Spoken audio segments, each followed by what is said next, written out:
ফজরের নামাজ কাজা হয়ে গেলে আপনি কখন আদায় করবেন? এটা কি যখন টের পাবেন তখনই পড়বেন, নাকি জোহরের সময় পড়বেন, নাকি পরের দিন ফজরের নামাজের সময় আপনাকে পড়তে হবে? এবং যদি আপনি কাজা আদায় করেন তাহলে তখন সুন্নত সহ পড়বেন, নাকি সুন্নত বাদে শুধু ফরজ নামাজ পড়বেন? এই প্রশ্নটা আমাদেরকে সবচেয়ে বেশি করা হয়। আমরা জানি পবিত্র কোরআন সূরা নিসার 103 নম্বর আয়াতের শেষের অংশে আল্লাহ পাক বলছেন, ইন্নাস সালাতা কানাত আলাল মুমিনিনা কিতাবাম মাওকুতা। আমি আল্লাহ তোমাদেরকে নির্দিষ্ট সময়েই নামাজকে ফরজ করেছি। নামাজ নির্দিষ্ট সময়ে ফরজ, কিন্তু আপনি নির্দিষ্ট সময় যদি না পড়তে পারেন কোনো জরুরতের ক্ষেত্রে, তাহলে আপনি কি করবেন? যেমন আমরা জানি ফজরের নামাজটা কখন পড়তে হয়? সুবহে সাদিক থেকে সূর্য উদয় পর্যন্ত, এটুকু ফজরের নামাজের সময়। এর পরবর্তীতে পড়তে গেলে আপনার কাজা পড়তে হবে।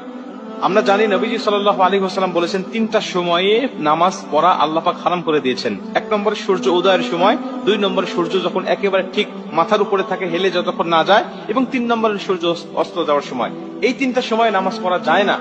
এবং রাসূল সাল্লাল্লাহু আলাইহি ওয়াসাল্লাম বলে দিয়েছেন যে যদি ঘুমের কারণে অথবা যে কোনো বেখিয়ালি হয়ে যদি নামাজটা তোমার ছুটে যায়, নামাজটা যদি জাস্ট টাইমে না পড়তে পারো, তাহলে যখন তোমার স্মরণ হবে ঠিক তখনই তুমি নামাজটা আদায় করে নেবে।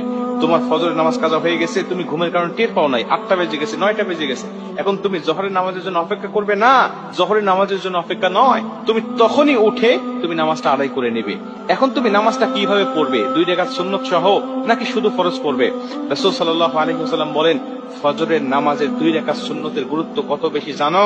আম্মা জানা আয়েশা বলেন যে সমস্ত দুনিয়া এবং দুনিয়ার মধ্যে যা কিছু আসে সবকিছুর থেকে ফজরের নামাজের 2 রাকাত সুন্নতের দাম আল্লাহ পাকের কাছে অনেক অনেক বেশি।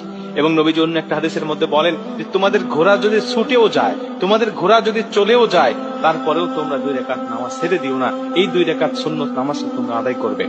এই হাদিস থেকে বোঝা যায় ফজরের নামাজের গুরুত্ব অনেক অনেক বেশি। এবং আমরা এটাও জানি যে ফজরের আগে এমন হলো যে আমি জামাতে নামাজ পড়ছি, কিন্তু এখন দেখা যাচ্ছে আমি সুন্নত পড়তে পারতেছি না, বা সুন্নত পড়লে জামাত পাবো না। তখন আপনি কি করবেন? তখন আপনি ফজরের নামাজটা আদায় করবেন, কিন্তু সুন্নতটা কিন্তু পরবর্তীতে আপনি পড়তে পারবেন না, বা আপনার জন্য মাফ হয়ে যায় নাই। আপনি সূর্য উদয়ের পরে যখন হলুদ আভাটা কেটে যাবে, আপনি তখন কিন্তু সুন্নত 2 রাকাত আপনাকে আদায় করতে হবে। তার মানে এটার গুরুত্ব অনেক বেশি। এই হাদিসগুলো থেকে আমরা বুঝতে পারি যে আমি যখন কাজা পরবর্তীতে নামাজ আদায় করব, ঘুম থেকে ওঠার পরে 8টা হোক বা 9টা হোক, তখন কিন্তু আমাকে 2 রাকাত সুন্নত সহই নামাজটা আদায় করতে হবে, শুধু 2 রাকাত করলে হবে না। কিন্তু যদি এমন হয় যে আপনি জোহরের আগে আর পড়তেই পারলেন না, জোহরের পরে আপনি এই ফজরের নামাজটা আপনার কাজা তুলতে হচ্ছে যে কোনো কারণে, তাহলে জোহরের পরে যদি হয়ে যায় তখন আর আপনার এই 2 রাকাত সুন্নত পড়তে হবে না। এই 2 রাকাত সুন্নত তখন আর আপনাকে কাজা আদায় করতে হবে না। কিন্তু জোহরের আগে যদি হয় তাহলে আপনাকে অবশ্যই পড়তে হবে। প্রিয় ভাইরা আমার, এটা কিন্তু জরুরতের ক্ষেত্রে 2-1 দিন হতে পারে এমন, কিন্তু কন্টিনিউ কিন্তু করা যাবে না। এমন হতে হবে না যে প্রতিদিন আপনার ফজরের নামাজটা কাজা হয়ে যায়, প্রতিদিন রেগুলার আপনি 8টা-9টার সময় ওঠেন, তাইলে কিন্তু আল্লাহ আপনার উপর নারাজ হয়ে যাবে, রাগান্বিত হয়ে যাবে। হঠাৎ 1 দিন 2 দিন আপনি উঠতে পারেন নাই ঘুমের কারণে বা বেখিয়াল বশত কারণে, আপনি